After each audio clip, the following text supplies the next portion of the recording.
सोच दो तरह से काम करती है इंसान के अंदर, सोच तमीरी भी है, सोच तखरीबी भी है। अगर आप तमीरी सोचेंगे, आप यकीन करें आप ही वो नौजवान हैं जो कल को यहां पे खड़े होके दूसरे नौजवानों को बता रहे होंगे कि यार ये तमीरी सोच क्या होती है। तमीरी सोच कहते हैं कि दो तरह से इंसान के अंदर पैदा होती है।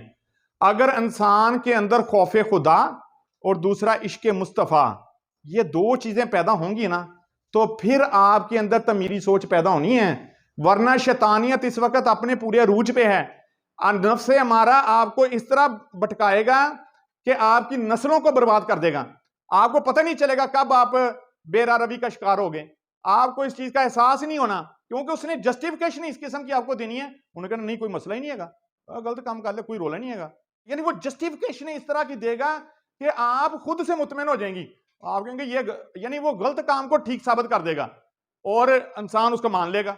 इंसान कहेंगे लो जी ठीक है तो काम ही सही हो गया। यानी कि उसको ये इस बात का एहसास कब होना है, जब टाइम गुजर चुके होना है, जब आप अपनी टीन एज में से गुजर चुके होंगे। आपकी जो टीन एज इस वक्त स्टार्ट है 13 से लेके 19 तक की जो एज है मेरे प्यारे दोस्तों, वो that is too much dangerous age. अगर इस एज में आप ठीक होगे तो होगे, वरना आप यकीन करें आपकी जो अगली लाइफ है उसमें फिर आप चाह के भी अपने आप को ठीक नहीं कर सकेंगे। इसलिए आप लोगों ने यह कोशिश करनी है कि ना सिर्फ अपनी इस मादियत परस्ती वाली जिंदगी को अच्छे तरीके से गुजारना है, बल्कि उस जिंदगी को भी जिस जिंदगी का, क्योंकि मरने का मुसलमान के लिए तो देखें, मुसलमान के लिए सबसे बड़ा आजाद क्या है? क्या आजाद है मुसलमान के लिए सबसे बड़ा? कि वो अपने मालिक तक पहुंचे, वो अपने खालिक तक पहुंचे। जन्नत तो मालिक ने बनाई हुई है, वो किसके लिए बनाई है? वो हमारे लिए है। लेकिन अगर खालिक की पहचान आ गई, खौफ अगर सिर्फ और सिर्फ अल्लाह का लेके हमने इस दुनिया में जिंदा रहना शुरू कर दिया, तो आप यकीन करें आपके सारे मामला ठीक हो जाएंगे। आप हर उस चीज को अडॉप्ट कर लेंगे जो आपकी ख्वाहिशों में है, जो आपकी सोचों में है। सोच से इंसान बड़ा होता है। अगर कोई ज़ाहिर इंसान गरीब भी है ना और उसकी सोच अगर छोटी है, तो यकीन करें वो सारी उम्र हकारत वाली जिंदगी गुजारेगा। और अगर एक इंसान वैसे गरीब है और उसकी सोच बुलंद है, उसकी सोच पायदार है, तमीरी है, तो वो एक ऐसी जिंदगी अल्लाह पाक उसको नायत करेंगे जिसका उसने अपनी सोचों में भी तसव्वुर नहीं किया होता। हदीस कुदसी है, फरमाया गया इन्नमल अमाल बिन्नियात, बेशक आपके अमलों का दारोमदार आपकी नीयतों पर है। अगर आपकी नीयत अच्छी है तो फिर आपका अमल भी अच्छा है, और अगर आपकी नीयत अच्छी नहीं है तो आपका अमल तो अच्छा हो ही नहीं सकता। यानी अगर मेरी नीयत ही ठीक नहीं है तो मैंने काम जाके जो अमल घर में करना है वो मैंने ठीक कर सकता हूं? वो नहीं कर सकता। इसलिए अगर हमने स्पिरिचुअल लाइफ को अच्छा गुजार लिया तो दुनियावी जिंदगी हमारे लिए 100% अच्छी हो जाएगी। उसका फार्मूला बड़ा आसान सा जो मैंने बताया कि खौफ खुदा और इश्क मुस्तफ़ा, ये दो चीजें आपके अंदर ऐसी तमीरी सोच पैदा करेंगी कि आप खुद उसके फायदे देख के हैरान हो जाएंगे। आपको खुद एहसास होना शुरू हो जाएगा, जिसको कहा गया ना कि खुद ही को कर बुलंद इतना कि हर तकदीर से पहले खुदा बंदे से खुद पूछे बता तेरी रजा क्या है। फिर वो सफर जो खुद ही वाला है वो जब शुरू होगा, तो ये जो स्मार्ट वर्क की डेफिनेशन मैंने आपको बयान की, आपकी लाइफ में वो 100% अमीरी हो जाएगी। तो आप सब ने कोशिश करनी है अपनी लाइफ में, आगे आने वाली इंसान की लाइफ पता नहीं कितनी है, हम भी आपकी एज में से गुजर के यहां तक पहुंचे, लेकिन आप लोगों ने इस बात की कोशिश करनी है कि अपनी लाइफ को एक अच्छे अंदाज से गुजारना है, अपने माँ बाप को अहमियत देनी है। जब भी कोई काम करना है, कोई भी दुनिया का काम करना है, आपने हमेशा अपने पेरेंट्स से उसका मशवरा करना है। कहते हैं कि जो इंसान मशवरे के साथ जिंदगी गुजारता है ना, और मशवरा अगर किसी ने आपको गलत दे दिया ना, तो आपकी सारी जिंदगी भी गलत हो जाएगी। और मैं समझता हूं जो सबसे ज्यादा अच्छा मशवरा, देखिए वालिदैन तो बच्चे को गलत मशवरा नहीं दे सकते, तो सबसे जो अच्छा मशवरा देने वाले प्रोवाइडर हैं वो आपके पेरेंट्स हैं। वो आपके लिए एक ऐसा मशवरा सजेस्ट करेंगे जो आपकी आइंदा आने वाली तमाम आगे अमल आपका है, आगे फिर आपका सफर शुरू होता है। अब उन्होंने तो बता दिया कि बेटा आपने इंजीनियर बनना है, अब बेटे जो हैं वो टाइम ही नहीं उस तरह दे रहे, स्टडी को टाइम ही नहीं दे रहे। स्टडी को टाइम देना है तो आपको कम से कम 24 घंटों में से 18 घंटे पढ़ना पड़ेगा।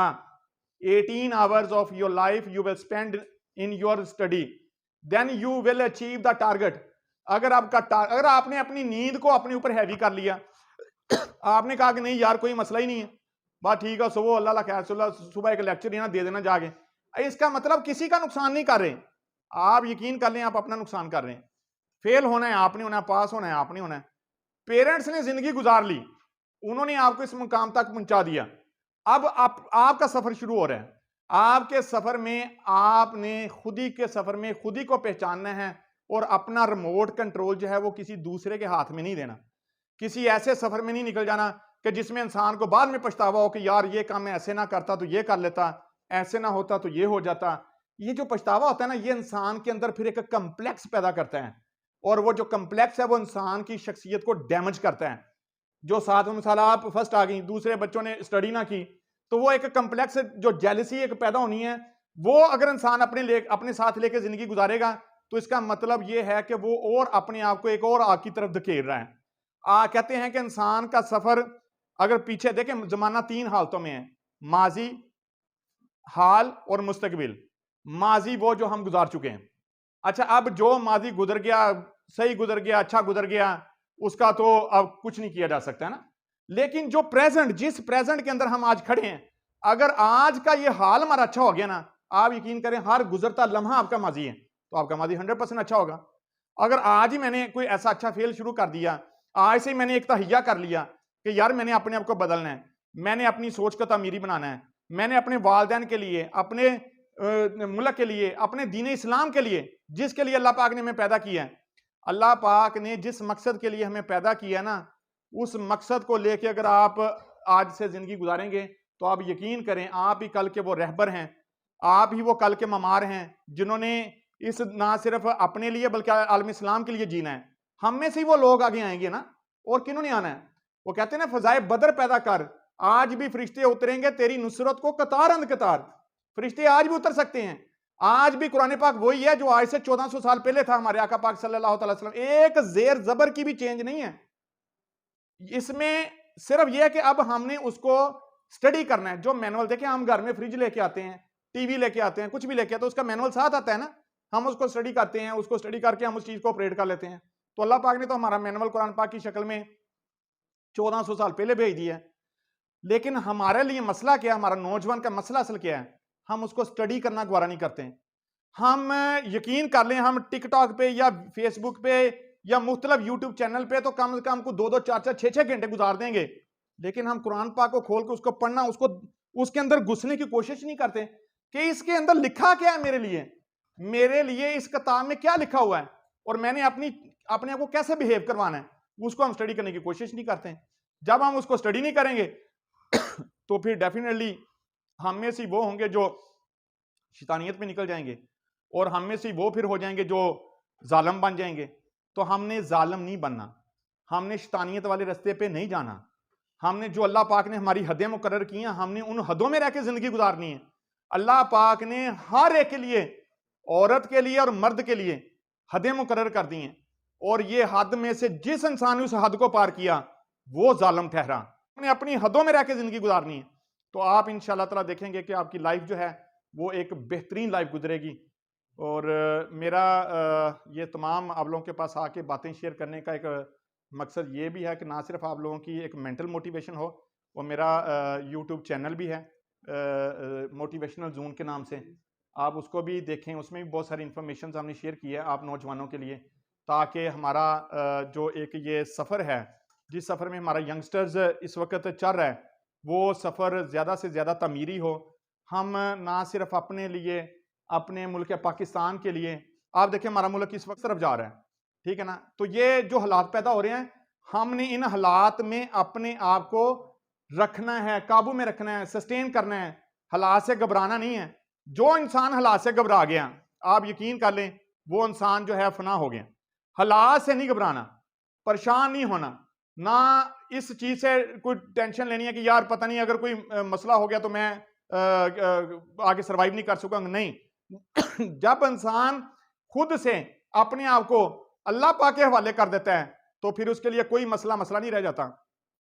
ला इलाहा इल्लल्लाह मुहम्मद रसूलुल्लाह जब एक इंसान पढ़ लेता है तो फिर हर उस चीज की नफी हो जाती है जिस खौफ से वो जिंदगी गुजारना शुरू करता है। खौफ सिर्फ और सिर्फ अल्लाह का, इसके अलावा कोई खौफ नहीं। और लेकिन खौफ जब अल्लाह पाक आपके अंदर आएगा तो आपके अंदर खुद ब खुद वो तामीरी सोच पैदा होगी जो आप चाहते हैं।